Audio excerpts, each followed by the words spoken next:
guys, welcome back to the channel. Thank you so much for tuning in again. So today, well, this is future Lindsay talking.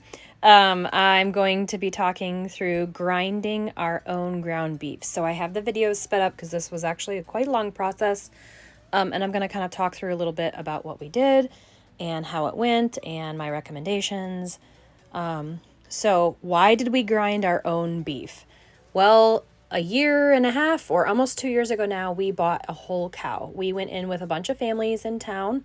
Most of them we knew from our church circles.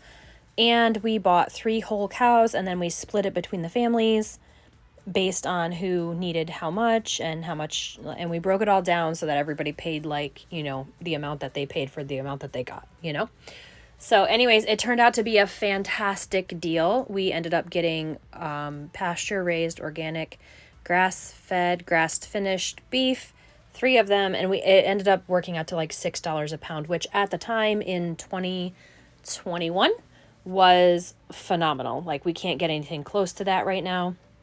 So we have not gotten another cow, but the roasts that we got from the cow were super tough. And I talked with all the different families that went in with us, and we all had the same problems. So I don't know if the place that we got the cows from was like clearancing older cows or something.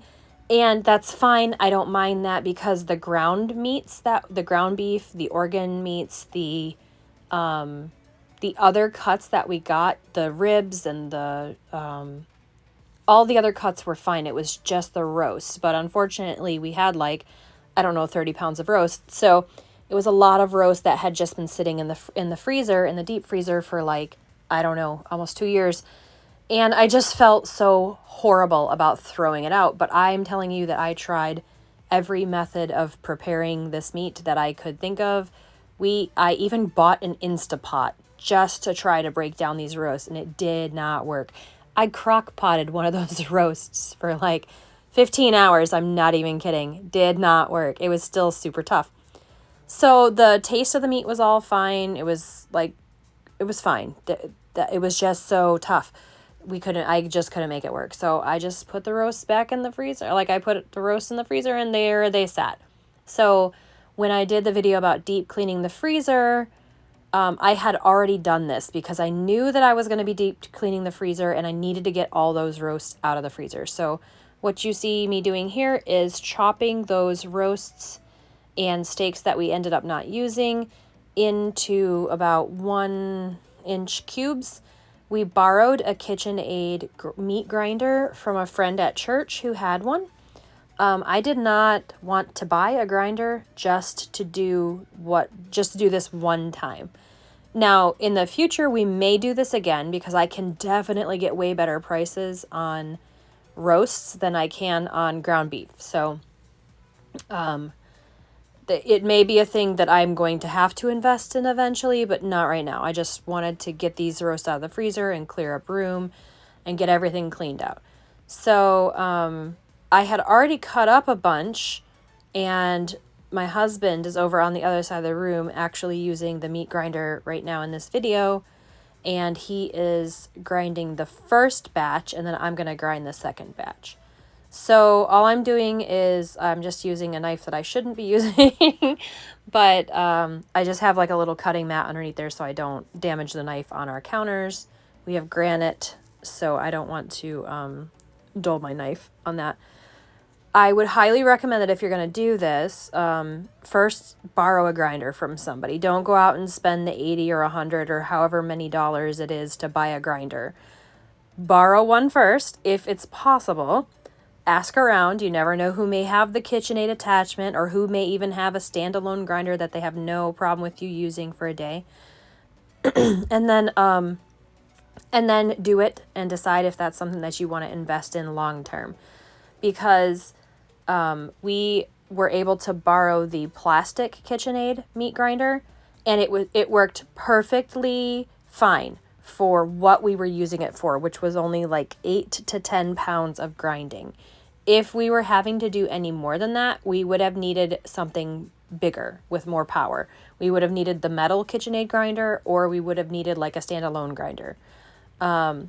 Either one would have been better, but listen, I am all for using what you've got and what you have access to. So I had access to what I had access to, and that's what I used. So I'm just cutting the meat off the bones. I'm getting those all cleaned up. In the background there, you'll see a stock pot. I am going to roast these bones, and then I'm going to put them in the stock pot and make beef broth. So future me knows that I already made 17 quarts of beef broth because this video was taken like at the very beginning of January, right after we recovered from our sickness in January. So you want, if you're going to do this, if you're going to cut up your own meat and grind it, you're going to want your meat really cold, like just below freezing. So what I did is I took all those roasts out of the freezer the night before grinding, and then I put them in a plastic bag and I let them sit in the sink. Now, our house at night that night, because it was real cold out that evening, got down to like 62, 63, something like that. And they thawed minimally, packed up in a giant bag like that overnight. So they were thawed enough to cut through, but not so thawed that they got gummy or they were hard to cut through or anything. The colder they are, not frozen, they're going to be easier to cut through. And I was using the wrong type of knife here. I don't have any sort of butcher knives or anything like that because I don't do any butchering. It's just not something I've been interested in. It's not something I've ever thought about doing, but it might be something I pick up in the future. We'll see. I am doing this whole homesteading thing one step at a time and just as needed. So I'm trying not to get overwhelmed. I'm trying not to put too many tasks on my plate. So I'm just using my regular old chef's knives here, and they're working just fine. Probably people are going to be cringing that I'm completely dulling them, and that might be true, but you know what? My son loves to sharpen knives, so that's a hobby of his. And he'll fix it. It's fine. It's all fine. All right, so also after I do this, I think I said I'm going to roast the bones and turn them into broth. And while I'm doing this, my husband's on the other side of the kitchen using the KitchenAid. I am putting like the meat scraps into a bone bag, and all of that's going to get turned into beef broth. So I'm cutting off the big chunks of fat. I'm leaving on a good amount of fat still because this is clearly very lean meat. That's part of the reason why it was so tough.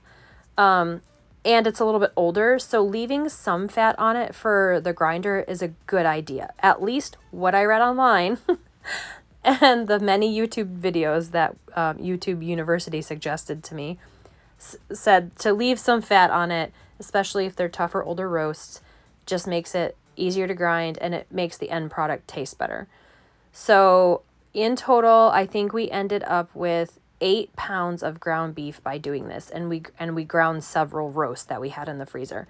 So after trimming the bones out and trimming the big chunks of fat and sinew and things out, we ended up with 8 pounds of ground meat. And I don't know where you're at, like I don't know where your meat prices are right now, but I could not justify throwing these away, even though we could not cook them. So they were just so tough. So here I am. I'm going to demonstrate the KitchenAid. So I'm putting it on, I think 4. And I'm using actually my Vitamix pusher because I didn't have the pusher. The lady that I borrowed this from at church, it didn't, she said, I think she got it at a thrift store or something. It didn't come with a pusher. So she was using her Vitamix pusher. And so that's what I was using. I think you could use like the back of a wooden spoon as long as you make sure not to put it way down in there because it will get ground. The thing about the Vitamix handle is that it's just big enough to push the meat in. And then once you get the meat into the chute, it pulls itself down. Like gravity does the work. So you do have to push a little bit to like clear the chute. But you can see that this is not having any problems. Now this meat is real cold. While I was cutting, my husband was grinding the first batch of meat while I was cutting the second batch. And then once I got done, I stuck that bowl in the freezer for, 20 minutes. I didn't want it to get frozen. I just wanted it to warm back or to cool back down a little bit after handling and cutting it. So you see this meat is super dark red coming out of here. Like I said, it was very, very lean. So I did try to keep as much fat on it as I could to make it better for grinding.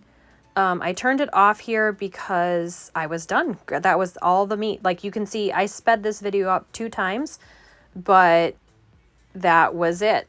So I put it through 1 time with the first blade, and then I took the housing off and switched blades. It was very simple. I was not at all intimidated. The whole process using the plastic KitchenAid meat grinder was very easy. I can't speak for the metal one, but they seem like they have basically the same function.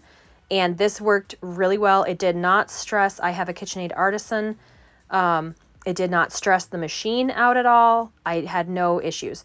So what I'm going to do here is I'm going to switch the blade, and I'm going to put in the smaller blade. So when you're grinding the meat, you want to grind on the largest blade first and then gradually drop down sizes.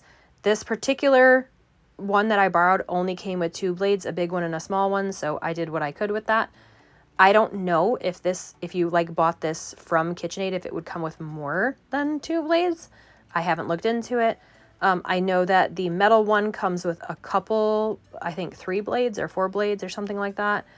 That one was higher rated on Amazon. I did do a little reconnaissance when I was looking up, meat grinding, but not much. So all I'm going to do here is just put the meat that I ground through on the first blade back in the grinder. It grinds much easier this time. The machine didn't struggle at all the first time, but like this time it's like putting butter through. It's not a big deal. And this just made the meat grind even smaller and added the fat even better. So it's coming out with no issues. I did not have any problems doing this at all. But I will say, so I have a set of t-shirts that I got from Target. It's these ones that I'm currently wearing in the video. I hate these shirts because no matter how big you buy them, when you wash them, they shrink, and they only shrink up. They don't shrink anywhere else. They only shrink in length. So these t-shirts are constantly too short on me. So I save these as t-shirts just for walking around, just for working around the house. And this shirt got so filthy grinding meat, like blood spattered all over it. It was real gross. Or not blood, because there's not blood there, but meat spattered on it. Meat juice spattered on it. And I probably should have been wearing an apron, but because I don't care about these particular nasty shirts, they're all holy. They get the little holes around where my zipper rubs against the counter. They're just really cheap. I think they're like the $5 Target V-neck t-shirts or whatever. And I have one in basically every color. And I just wear them I basically wear them as an apron. So if you're going to do this, be aware that grinding your meat is going to splatter meat juice and it's going to be a mess. So I had a mess to clean up when I was done, which was fine. I'm dealing with raw meat, so I'm re-cleaning my kitchen anyhow. One thing I do want to say is whenever you're doing something like this, make sure that you start with a really clean kitchen and you end with a really clean kitchen. Don't try to do this with counters loaded with stuff because it's going to get everywhere and you're just going to be mad. So I don't know if that's because this is a cheap grinder, or I don't know if all grinders are like this. But again, in between, I probably should have put the bowl of ground meat back in the freezer or fridge just to cool it down again. So the KitchenAid did not struggle. This whole process went way faster and way easier than I thought it was going to. And I was pleasantly surprised. I would totally do this again. I might be convinced to buy one later, not right now. I would probably just continue to borrow this one. My husband put a little C-clamp on it, so if you're looking in the video here, this one came to us with a crack in it, and so my husband went out in the garage and found himself a little pipe clamp, and he pipe clamped it down to give it more structure and stability, and it worked just fine. So this is a grinder that a friend got at a thrift store, and I borrowed from her, and it was already broken, so my husband improved it. We made it better. So anyhow, like I said, the whole process was easy. It was simple. Really, anybody could do this. If I was going to do this more often, I would invest in a better grinder. I think probably the metal one from KitchenAid. This is not something I see myself doing often. Like, I don't plan on making sausages or anything like that, but who knows what the future holds. I may regret saying that out loud. So, yeah. So anyways, I hope that this video was helpful. If you've ever been curious about, grinding your own ground beef, this is one way to do it. Again, I encourage you, don't go out and spend a ton of money on things. Just work with what you have, ask around, see if you can borrow stuff. Even check out your library, because your local library might have a tool lending zone. Ours does. And it's kind of a cool little thing. They might have a meat grinder there. Who knows? Anyhow, I hope that you guys are having a wonderful day, night, whenever you are. And I'll see you guys in the next video. Thank you so much for watching. I really appreciate all of the new subscribers. That's been really wonderful. Thank you so much for the likes. What really helps me out the most, though, is subscribers and shares. So if you found anything in this video helpful, or if you were just entertained or curious about it, please share the video with your friends. And I hope that you found this somewhat educational. All right, thanks so much, y'all. I love you. Have a great day. Bye-bye.